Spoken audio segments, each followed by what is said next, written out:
the railways of the Isle of Man present a unique spectacle. Nowhere else in the world is there such a gathering of Victorian transport. Horse trams, electric cars, a mountain railway, and a variety of narrow-gauge steam railways, all in the space of a small island 33 miles long and 12 miles wide. And these railways are not just rarely used museum pieces. The majority of the rolling stock is original and is in use on a regular basis.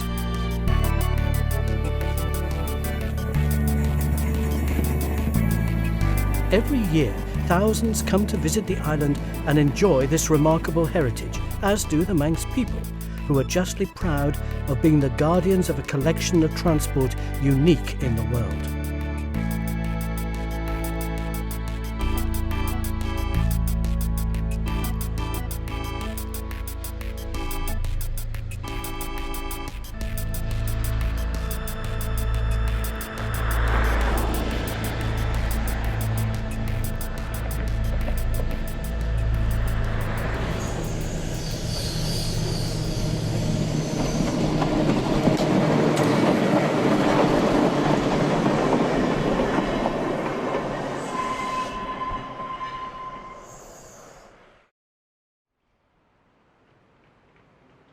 The first line to be opened was the steam line from Douglas to Peel in 1873, followed by the Douglas to Port Erin line the next year, and in 1879 a line north to Ramsey running up the west coast was added.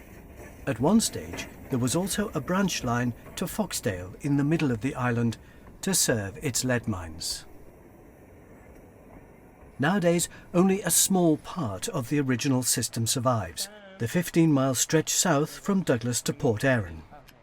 However, it remains one of the most popular tourist attractions on the island, and it forms a key part of the vintage transport system the island is so famous for.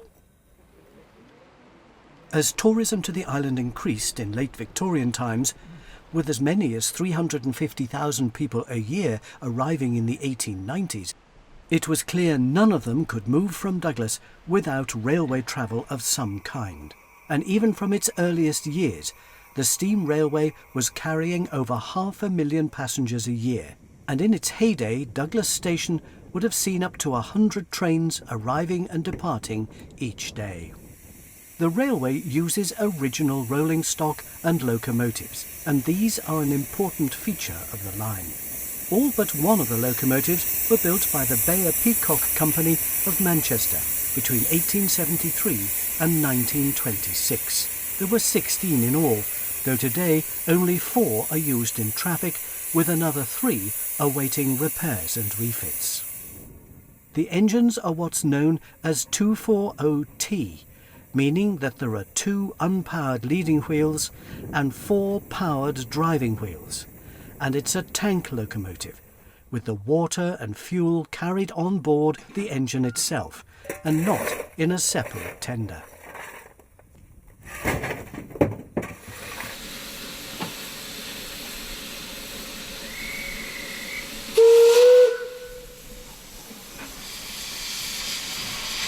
The journey south from Douglas on the 3-foot gauge line takes just an hour, passing through all the original stations and winding its way through the lush Manx countryside. Nowadays, some of those stops are no longer used, and 4 of the others are by request, but the line still provides a valuable service for residents and an enjoyable ride for tourists.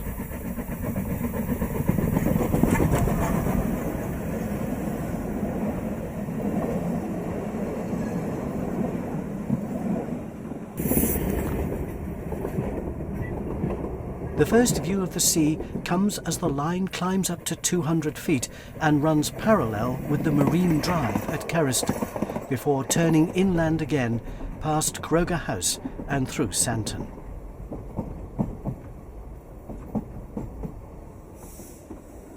Over the years, there's been a huge number of carriages and other rolling stock purchased by the railway.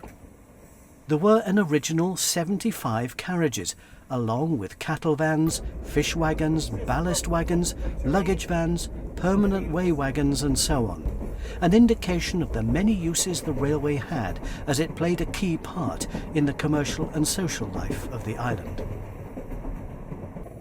Passing under the main Douglas to Castletown road, the line is soon at the backs of the houses on the outskirts of Baladura.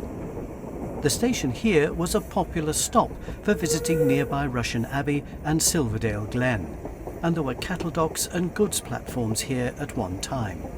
Until 2015, trains working up and down the line crossed at this point, but now that happens at Castletown, and that's also where you can see the all-important passing of the staff from one engine to the other. On a single track system, this is used to ensure that two trains are not operating towards each other on the same stretch of track. Only if the driver is in possession of the staff with that section's name on it can he proceed. The station at Castletown still retains much of its original charm and is built out of the local limestone, like much of Castletown itself.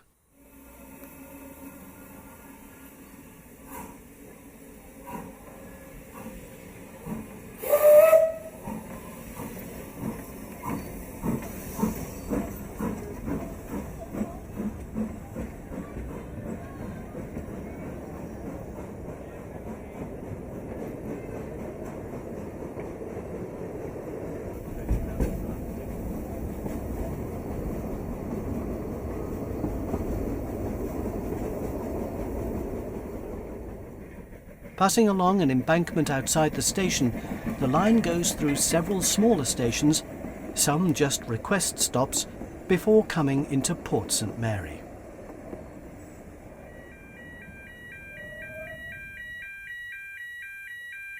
As with all road crossings on this line, the one next to the station is now automated, manned crossings having been abandoned in 2002. Like Douglas and Port Erin stations, Port St Mary boasts a fine red brick building constructed from Rhuaben brick from North Wales, originally imported as ballast for the ships returning empty, having taken lead ore across from the Laxey mines.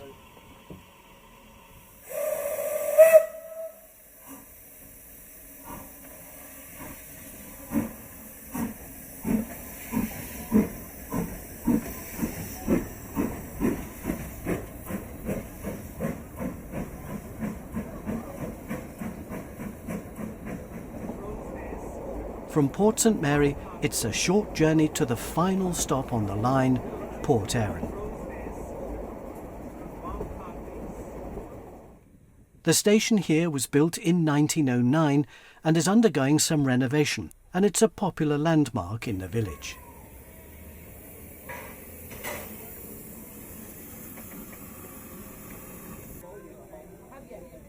Here there's a chance to oil and water the locos. And because a turntable was never installed on this line, the locos run around the carriages and return to Douglas bunker first.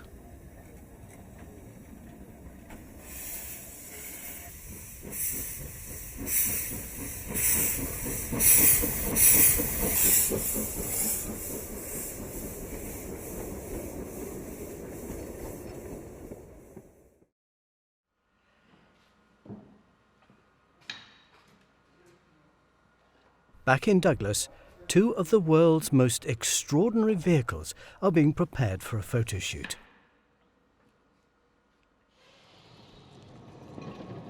They're part of the Manx Electric Railway, which today is the oldest narrow-gauge vintage electric railway in the world.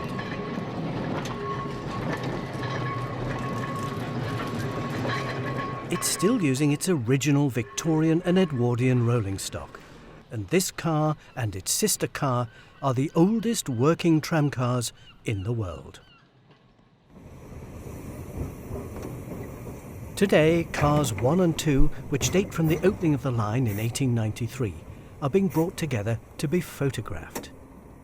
These cars will have travelled hundreds of thousands of miles in the century and a quarter since they came into service, and will have completed millions of passenger journeys. They were supplied by G.F. Milnes of Birkenhead and are outstanding examples of the pioneering days of electric traction. They combine maximum strength without excessive weight, and inside the quality of the coachwork is superb. 2 open benches provide seating for up to 38 passengers, with windows behind that drop down to open. Each morning, once out of their shed, the trams and trailers of the MER are run down to the start of the line at Derby Castle. This is the original starting point, and where work on this unique line began in early 1893. In those days, there was no roadway past here, just jagged sea cliffs and coves. The construction of the line involved serious engineering works, including embankments which reclaimed land from the sea, and blasting out rocks to level the road for the track bed. All this was happening as a result of the growing tourist industry on the Isle of Man. Each year, hundreds of thousands of visitors sailed into Douglas on the steam packet boats for a week's fun and frivolity, determined to forget the mill towns and gruelling factory work. Many of them would have been familiar with the trams trundling through the cities of northern England, but none of them would have travelled on anything quite like the Manx Electric Railway.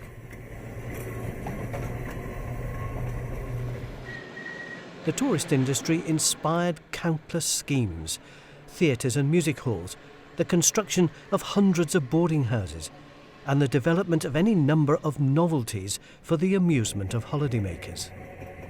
Many businessmen were attracted to the island to take advantage of these opportunities, and a unique combination of financiers and pioneering electrical engineers, all with vision, came together to make this railway work.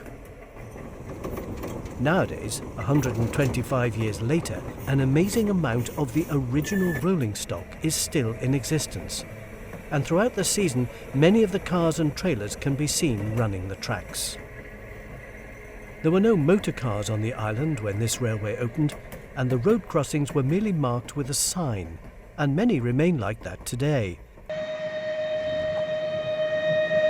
However, where the tracks cross major roads, automatic warning lights have now been installed.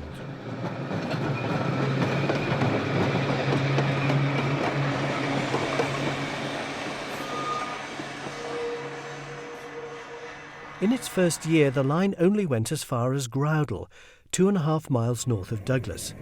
But the next year, the line was extended a further 4.5 miles to the village of Laxey. And soon thousands of visitors were making their way there every day. The village and its economy were transformed. Laxey soon became an important interchange for the railway. The line was extended a further 10 miles north to Ramsey, and a separate tramway was built to take holidaymakers up nearby Snaefell Mountain, the island's highest peak. Even today, trams arriving and departing for Douglas and Ramsey and starting the journey up Snaefell make Laxey the busiest station on the line.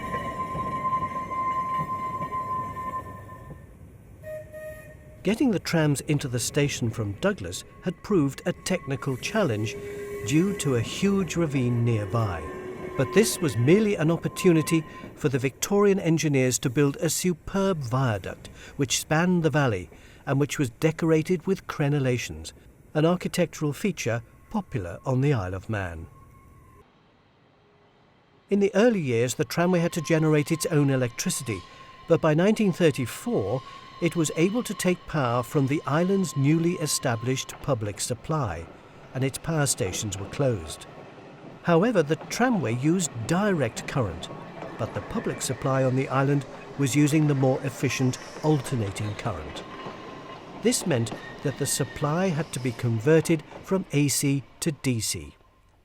To do this, some extraordinary machines were installed. Housed in substations next to switchgear and transformers were these. mercury arc rectifiers. Huge sealed glass bulbs with mercury inside had the current fed into them. This would heat up to 3,000 degrees Celsius and vaporize the mercury and effectively smooth out the current ready for use on the railway. Wooden fans underneath the bulbs kept them cool whilst they were dealing with the high voltages. These remarkable machines were in use on the railway until quite recently, though they've now been replaced by solid-state converters. However, it's hoped that in the near future a small museum will be opened in Laxey and these bulbs will once again bubble and spark for visitors. As the line leaves Laxey for Ramsey and starts the climb to its highest point, the scenery becomes ever more dramatic. And this is what marked the Manx Electric Railway out from the other tramways in Britain for those early visitors. At Bulgham Bay, the line reaches nearly 600 feet above sea level, and on clear days the hills of Cumbria are clearly visible. The route of this coastal tramway picks the very best scenic views, a mixture of dramatic vistas and deep countryside running past some of the island's most atmospheric glens. 1,000 men had worked on the line to Ramsey, removing 250,000 tons of spoil and laying 60,000 tons of ballast. And at last, despite some misgivings by Ramsey residents of being overwhelmed by Douglas tourists, the line finally reached the town in 1899.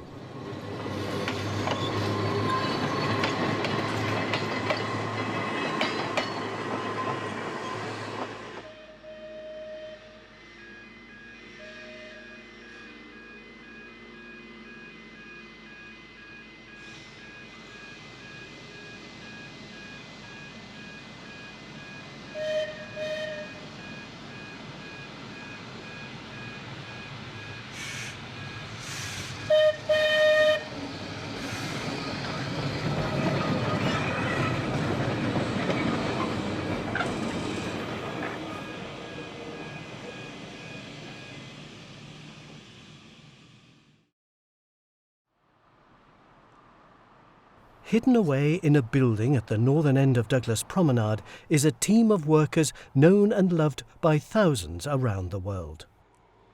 They're the horses that pull the trams of the world's oldest remaining horse tramway, one of only a handful still in existence. Every day, after a couple of journeys up and down the prom, they return to their stables to be fed and watered and carefully washed and groomed. Today is a special day. It's August 2016, and it's the 140th anniversary of this remarkable tramway. There's to be a special cavalcade. Crowds have gathered along the promenade and here at the start of the tramway at Derby Castle. 9 of the tramway's 18 heavy horses are being brought in to pull the best of the rolling stock along the nearly 2-mile route which takes in the magnificent curve of Douglas Bay.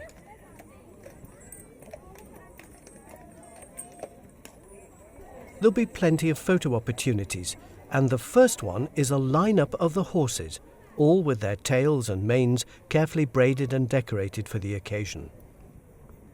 There are both Clydesdales and Shire horses, heavy horses, ideally suited to the job of pulling the trams, and actually such work is essential for maintaining their health.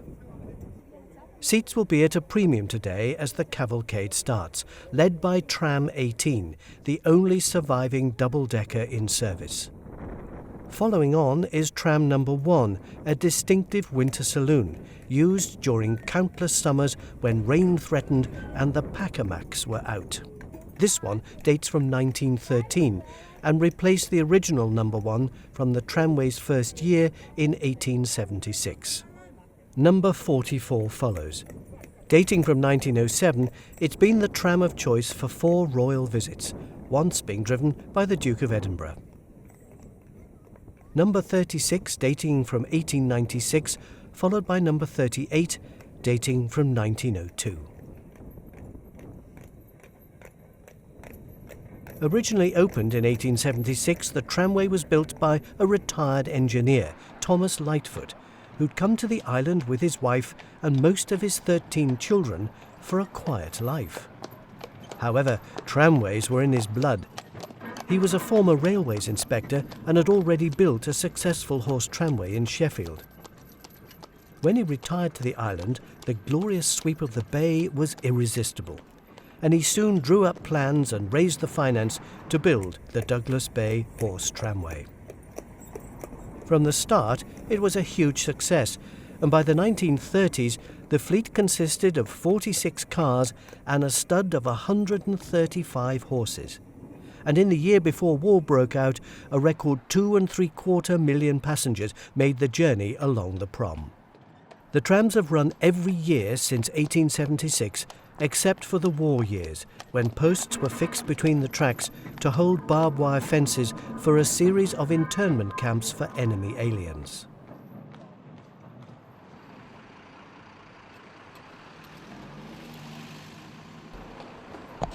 At the sea terminal end, the horses are walked round and the trams make their way back along the promenade.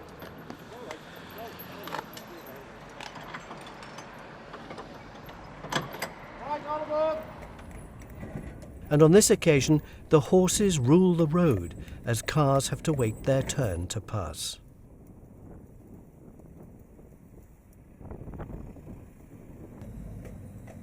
As the trams reach the halfway point at the Villa Marina, they're lined up for a rare photo opportunity.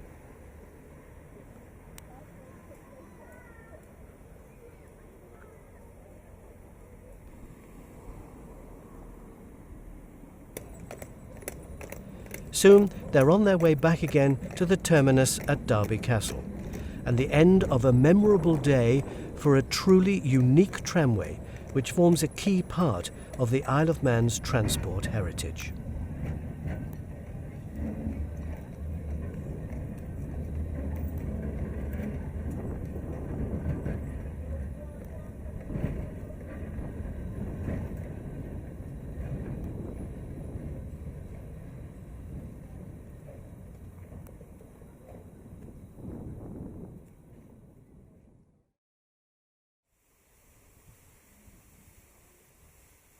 Perhaps one of the most extraordinary sights on the Isle of Man is that of the world's greatest water wheel, the Lady Isabella. People refer to it as the world's largest working water wheel, but the truth is that there isn't a larger water wheel anywhere in the world, working or not. This phenomenal piece of Victorian engineering was built in 1854, and now, over 160 years later, it's turned on every day throughout the season, and as the water is fed into the buckets around its rim, it starts its slow and majestic turn. It was designed and built by a local man, Robert Casement, the engineer with the Great Laxey Mining Company, and it was for that company that he designed this masterpiece. The surrounding lead and zinc mines had been working for several decades before, and smaller wheels had operated pumps to keep them dry. But by the 1850s, as the depth of the mines increased, a more powerful solution was needed. Casement made sure that this wheel would do the job. Powered by water gathered from all around the nearby hills, the 72.5-foot diameter wheel is connected to a rod some 630 feet long, which in turn was connected to the pumps deep underground. At the front of the wheel is a barrel, once filled with scrap iron, the weight of which perfectly counterbalanced the weight of the pumps, which went down nearly 1,600 feet into the mine. The mining operation here ceased in 1929, and now the wheel is owned and maintained by the Manx government and continues to be an important tourist attraction. In fact, the whole of Laxey provides an extraordinary collection of industrial archaeology, most of it associated with the mining industry.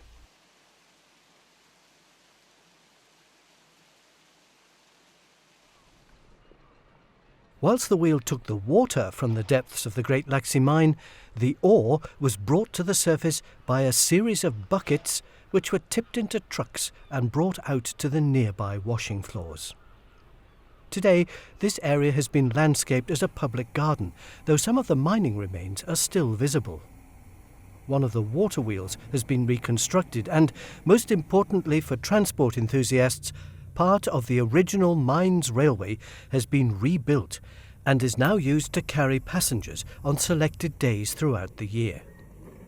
The trains run on the only 19-inch gauge track in the British Isles, and the two engines, the Ant and the Bee, are replicas of the original engines that toiled deep underground from 1877. Laxey's industrial heritage has become a popular attraction in recent years, and this echoes the time when it all began. Although mining in the area goes back as far as the 1780s, as soon as the Great Laxey Wheel was built, tourists began to find their way to this remote village to marvel at the machinery and the processes on display.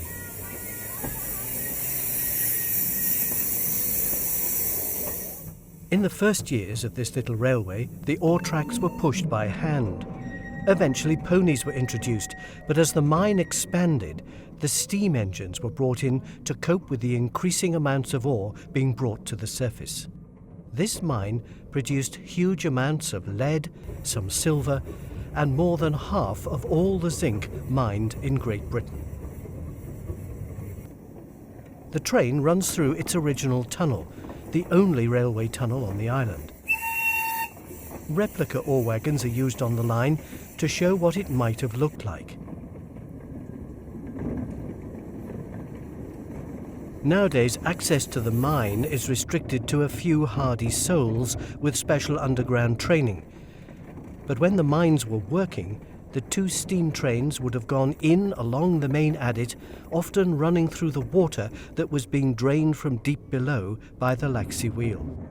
The tunnel was only slightly larger than the engine itself, and any miners walking along the track had to take refuge in small cutouts at the side of the tunnel.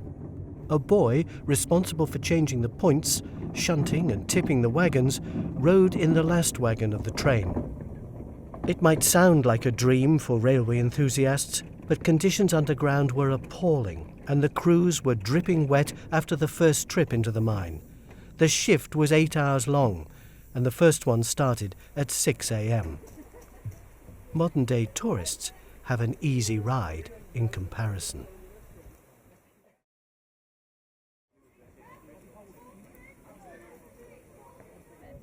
The island's annual World at War festivals are proving hugely popular and are an excuse for nostalgia, for dressing up, and for bringing out some amazing vintage vehicles. Occasional damp weather does nothing to dampen spirits, and wartime entertainment with the D-Day darlings get things off to a rousing start. Wartime dress and cakes are the order of the day, and there's an impressive display of Willy's Jeeps, an American four-wheel drive vehicle manufactured during World War II and the grandfather of all Jeeps ever since. On the second day, Castletown is at its best, and in the town square the Southern Bells are providing entertainment as some of the vintage vehicles are being carefully positioned for later in the day. Back at the station, passengers from Douglas are being plied with refreshments by Boy Scouts, whilst others take the opportunity for a photo call. This couple were visiting the island specially for the event and really got into the spirit of things. Sir Winston Churchill was being briefed on a failed attempt to capture Peel overnight, and vintage cars and other vehicles are on display, including an Abbott self-propelled gun. With a range of 15 miles, the gun could easily fire on Peel from Douglas. There's a modified Jeep with 8-wheel drive, a display of vintage lawnmowers, and Willy's Jeeps taking part in a convoy up to the square.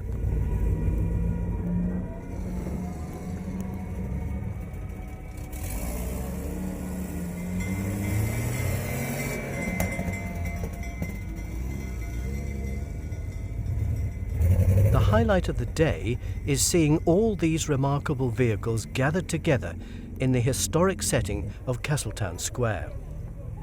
The jeeps make their way in, followed by an Austin tourer from the 1920s.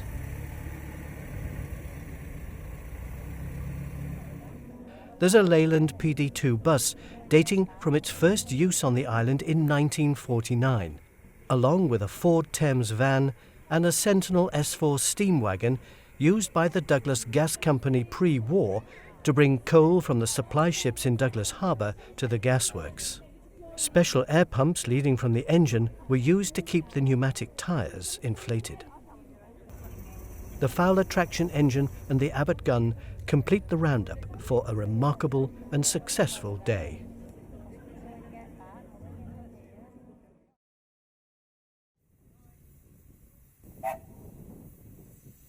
One of the big success stories on the island in recent years has been the restoration of a small railway north of Douglas at Groudle Glen. Originally opened in 1896 as the nearby Manx Electric Railway carried thousands of people past its gates, the glen was developed as a tourist attraction with sea lions, polar bears and steam trains.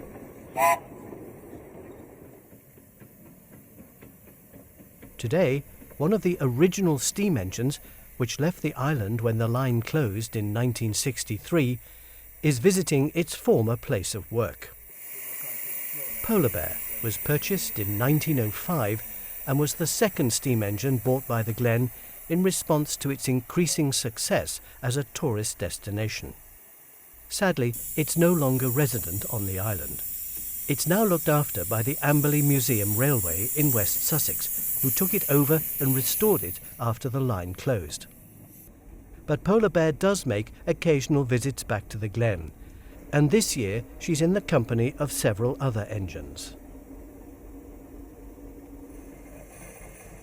There's Dolphin, a Hudson Hunslet diesel engine dating from 1952 and purchased second-hand in 1983 when the restoration of the line was undertaken by local volunteers. There's a unique Steamplex engine, a mixture of a diesel loco and a steam launch, followed by another Polar Bear. This one is an electric engine, a replica of one of the battery locos used in the Glen in the 1920s.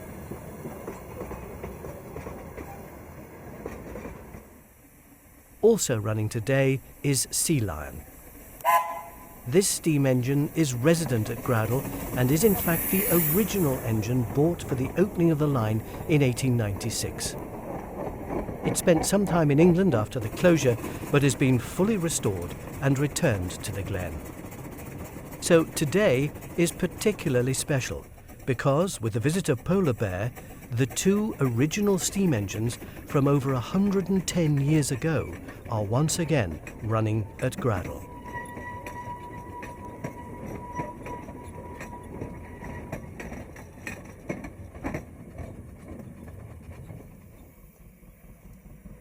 There's a variety of coaches in use today as well.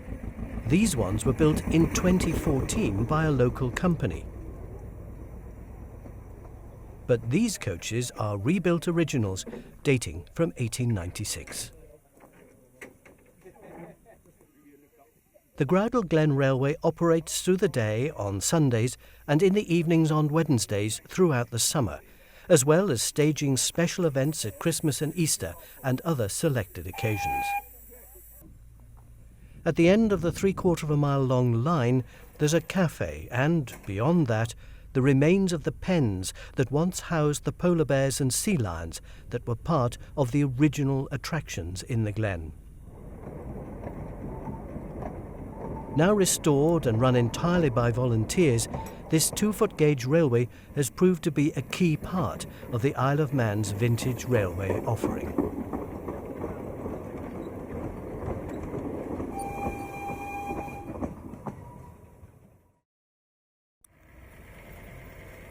The Hunslet diesel engine Ailsa is moved out of the way at Douglas Steam Railway Station. Originally built for work in the Channel Tunnel, she's now used on the island for shunting and maintenance. She's been moved because today there's a special steam extravaganza in Douglas Station. 2 temporary gauges have been added to the existing 3-foot. There's a 2-foot gauge and a 19-inch gauge. Visiting engines from the Groudle Railway and the Great Laxey Mine Railway are here for the day, and enthusiasts have gathered for this unique event. The Ant is here from Laxey, pulling a replica ore wagon. In the background is a 1907 Stanley steam car that can reach 70 miles an hour, though apparently it only has brakes on its back wheels. From Groudle, there's the Steamplex, a 4-wheeled machine which combines the frame and gears of a diesel simplex loco with the vertical boiler and engine of a steam launch boat. The boiler powers a single cylinder, which in turn operates the drive shaft powering the wheels. It first appeared on the Groudle tracks in early 2013. In amongst the steam demonstrations, one of the big trains arrives. It's number 8, Fenella, turned round so she's facing Douglas. On today's run, she's carrying a travelling post office featuring a commemorative cover. There was a time when Isle of Man railways were contracted to carry bagged mail along its routes.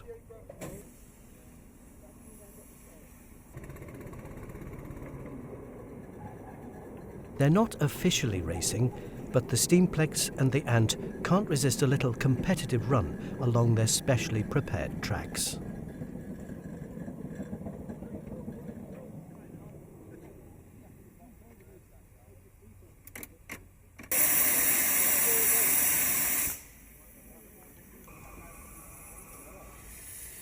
Meanwhile, another of the big steam engines, the Hutchinson, has been brought in to take the 4 packed carriages back down to Port Erin.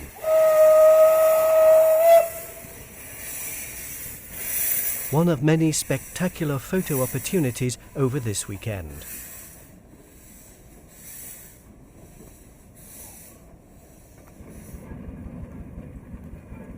To finish the day, there's a rather more sedate steam visitor, a locally owned Avelin and Porter steamroller. These great machines were once a common sight on British roads as they worked backwards and forwards on newly laid tarmac. Their huge weight and the size of their rollers were ideal for compacting road surfaces.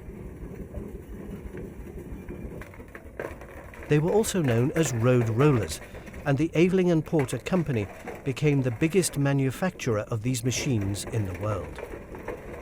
Before retirement, this particular roller was used by Tyrone County Council in Northern Ireland. Also on display today is a Fowler A4 steam traction engine. These were commonly used in agriculture to either tow machinery or to power threshing machines from its flywheel.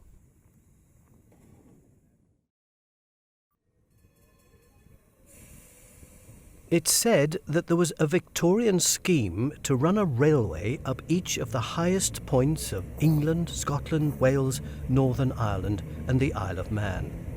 Slieve Donard in Northern Ireland, Ben Nevis in Scotland and Scafell Pike in England might all have had railways to their summits. In the event, only 2 were ever built, a steam line up Snowdon in Wales and an electric line up Snaefell on the Isle of Man. That makes the Snaefell Mountain Railway the only electric mountain railway in Britain. Today, more than 120 years after it was built, the cars are still climbing the 4.5-mile route to the summit.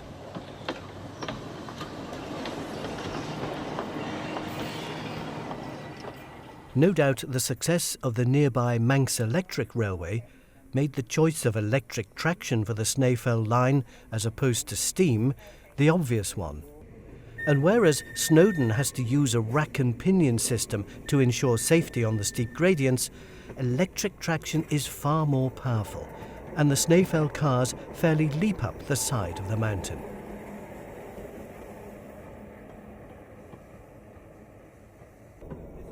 The railway was built in the amazingly short time of just 7 months from the beginning of 1895, and this included a considerable break in construction due to the great snow which brought the island to a standstill. Working in appalling conditions, 2 teams, one from the top and another from the bottom, cut the track bed out of solid rock and laid the 3'6" double track with its special centre rail. Instead of the normal trolley poles that are on top of most electric trams, the Snaefell line has bow collectors, which are better suited for staying in contact with the overhead wire during the strong winds that can be experienced on the mountain.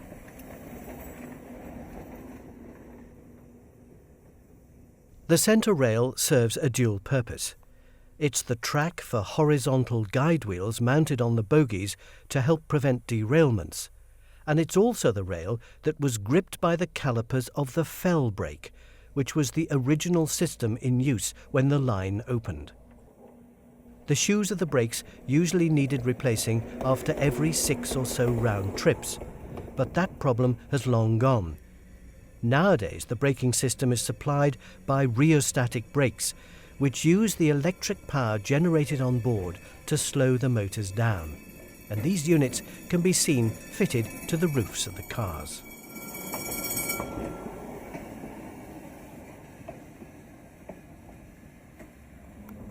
It is, of course, amazingly exposed on the mountain during the winter months, and severe weather and torrential rain have occasionally acted to destabilise the line. As far back as 1906, buttresses had to be added to support the track, and in recent winters rock-filled gabions have been added at certain places to provide additional support.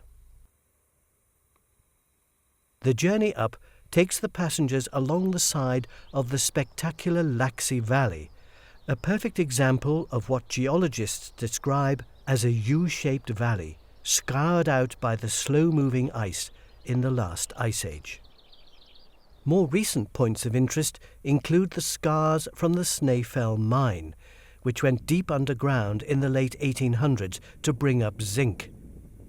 It suffered the island's worst mining disaster in 1897, when 19 miners lost their lives from carbon monoxide poisoning deep underground. Just halfway up the line, the trams pass the remains of a power station built to generate electricity for the line when it opened in 1895. One of the 4 original Galloway boilers is still on site, and these provided steam for engines which powered dynamos to generate the electricity for the line. It was the largest power station on the island at the time, and across the track was a 60-foot chimney which belched out black smoke from the burning coal firing the boilers.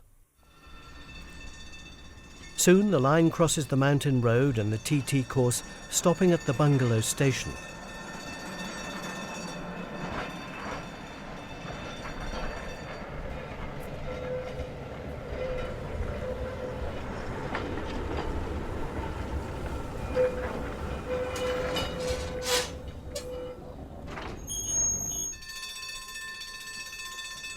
And then it's on to the summit.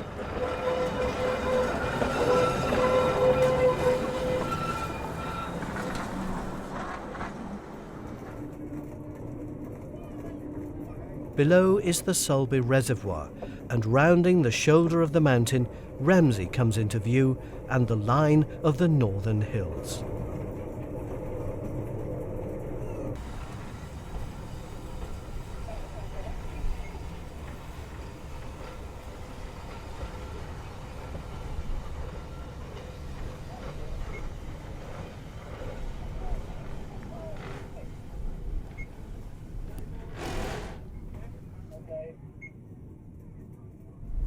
At the summit is a hotel offering refreshments and special dining events throughout the season, and it's just a short walk up a further 44 feet to reach the summit of the island at 2,036 feet.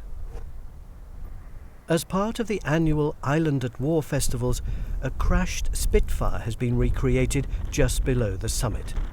It's certainly the case that during the war, the island's hills proved extremely hazardous to pilots training on the nearby airfields. Often shrouded in low cloud, there were many fatal crashes, and this Spitfire is a reminder of those years.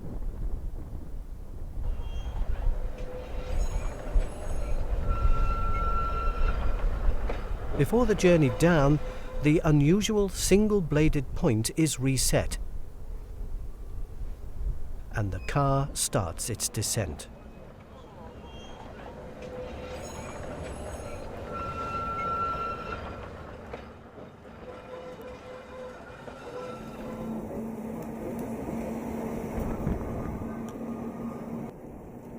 The journey takes half an hour each way, and cars leave Laxey and the summit regularly throughout the day during the season. It has to be the most spectacular ride on the Isle of Man, and one of the best in the British Isles.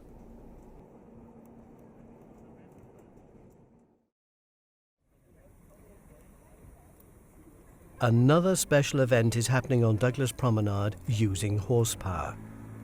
There's to be a journey along the prom with the double-decker horse tram, but using 2 horses. The rarely used double drawbeam is brought out, and the trick now is to work out how all the straps fit together. It hasn't been hard to fill today's special, as this trip is the first in living memory with both decks full and 2 horses pulling.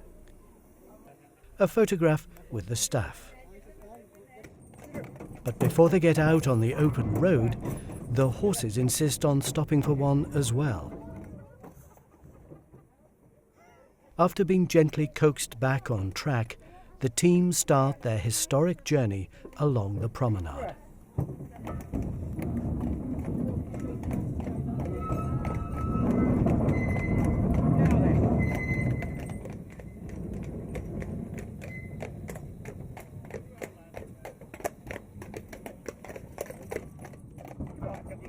When the line first opened in 1876, double-decker trams packed with passengers were often seen being pulled along the promenade by a single horse.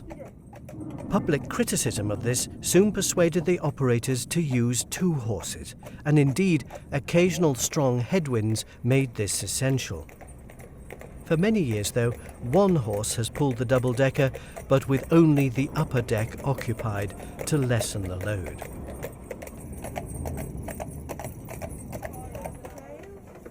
Seeing them run together does highlight another historic problem with pairs of horses on this tramway, and that's how much space they take up across the tracks, and the difficulty of 2 pairs passing each other in opposite directions. It would have to be done very carefully. At the turnaround at the sea terminal, it seems it's just as easy to walk the 2 horses round as a single horse.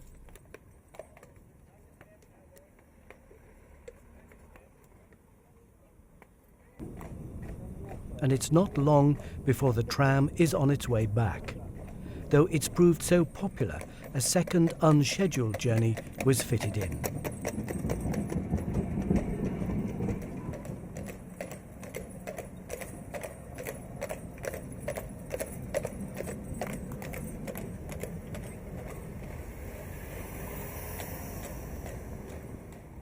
On the second return, there's a brief problem with a coach parked across the tracks waiting for some passengers to board, but patience is the order of the day. Douglas Promenade is busier now than it's ever been, being a key route for bikes, cars, buses, coaches and horse trams.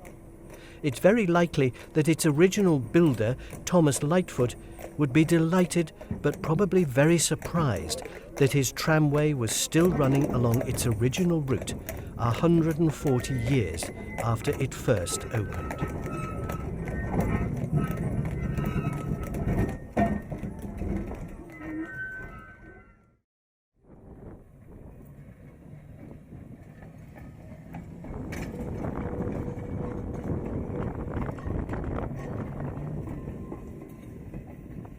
Like the steam railway, the electric tramway also features special events throughout the summer season.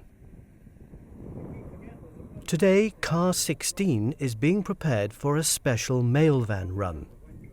The mail van has been newly restored and recalls the days when the MER had the contract to carry the mail up and down the line. The car and the van are painted in nationalisation green. This was a colour briefly introduced on the tramway between 1957 and 1963. It marked the takeover of the system by the Manx government.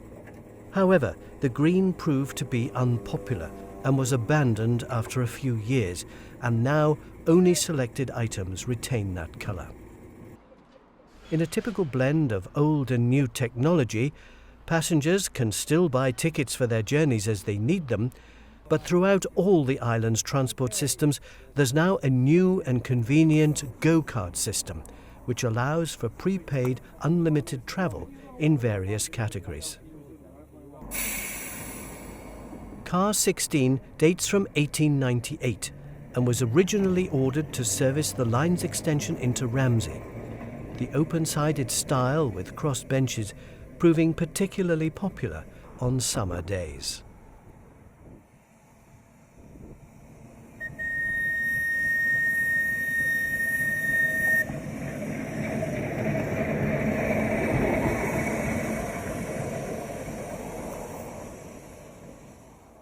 Later in the season, there's another mail van event.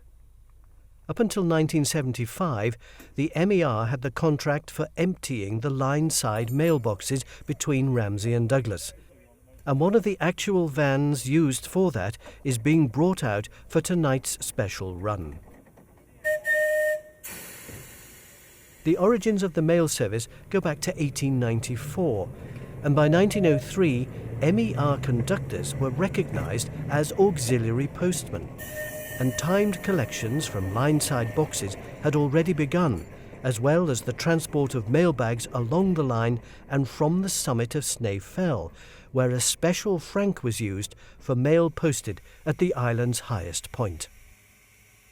There were 8 line-side boxes to empty, and this was done twice a day, and on this trip Dave Hodgson, who was the last conductor to undertake this task in 1975, will do the honours.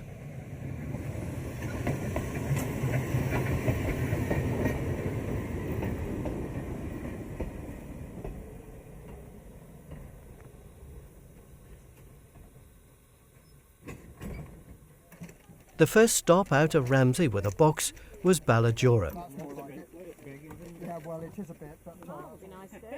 And here Dave poses for a photograph at the very box he last emptied more than 30 years ago.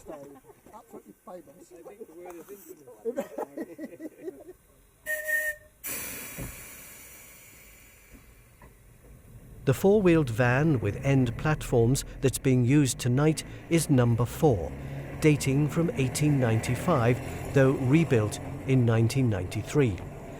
And like all the rolling stock in use on the line, it's splendidly painted and maintained.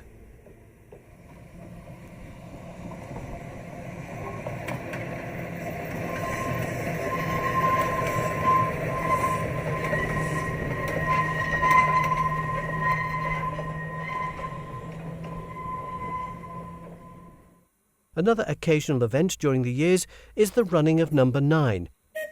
Repainted and illuminated with over 1,600 light bulbs in 1993 to celebrate the year of railways, it was rebuilt in 2004 with string lighting rather than the individual bulbs.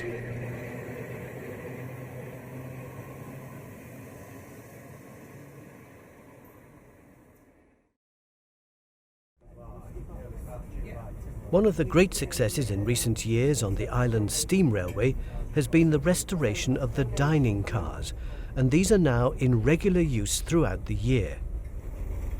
With a kitchen at one end and a fully stocked bar at the other, the carriages in between feature a variety of seating arrangements to accommodate couples or parties of 4 and more.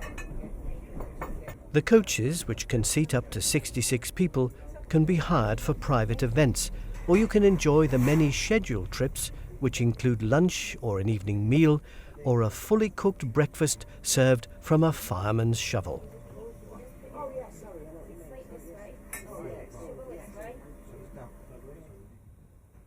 Run in conjunction with the dining car is the newly refurbished Douglas station. Fitted with a new Victorian-style glass canopy at the rear, the inside has been remodelled to provide a space for a waiting room and for functions. And upstairs there's the Ticket Hall restaurant, which serves a wide range of meals throughout the week, starting with the fireman's breakfast from 8 a.m. And nearby in Douglas Station, there's the signal box.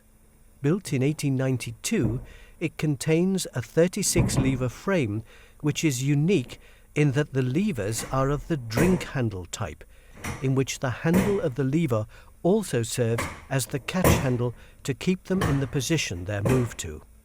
The box has long since been disconnected from its signals and points, and it's been moved along from its original position. Even so, it still survives and can be visited on special occasions.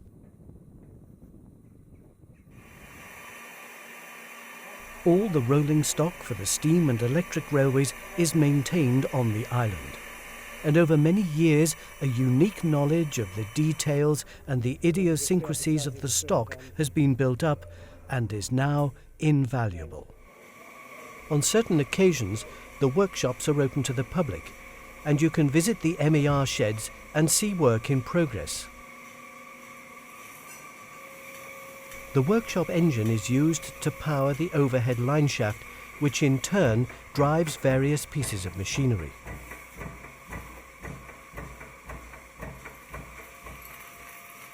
Today, a wheel is being taken off a horse tram axle, as the trams are now the responsibility of Isle of Man Railways. Over at the steam engine sheds, there's a similar display for visitors to see. The line shaft was once driven by a steam engine, but now an electric motor does the job, and the shaft, which runs the length of the workshop, powers a wide variety of equipment, including drills and this huge wheel lathe. Meanwhile, the engine Caledonia has been stripped down and is awaiting the return of her boiler after a refit. Both the Steam Railway and the Manx Electric Railway have fascinating museums. At Port Erin, the Steam Museum features a host of memorabilia from the days when the Island Steam Railway was the preeminent method of transport, both of people and of livestock and goods, and it was a key to the tourist industry as well. It charts the history of the steam-powered railway on the island from its inception in 1873 to the present day. The museum is home to a fine collection of locomotives, rolling stock, posters and interpretive displays. The museum is also home to the Isle of Man's only railway simulator, where you can hone your skills at driving a diesel engine. Meanwhile, in Douglas, next to the tram sheds at Derby Castle, there's a museum dedicated to the Manx Electric Railway, featuring artefacts, old photographs, early hand-painted signs, and a wealth of information boards about this remarkable survivor from the early days of electric traction. And so, 6 historic railways still up and running on the Isle of Man, with plenty of opportunities to savour vintage steam, vintage electric, and vintage horsepower. Where else in the world does all this come together but on the unique railways of the Isle of Man?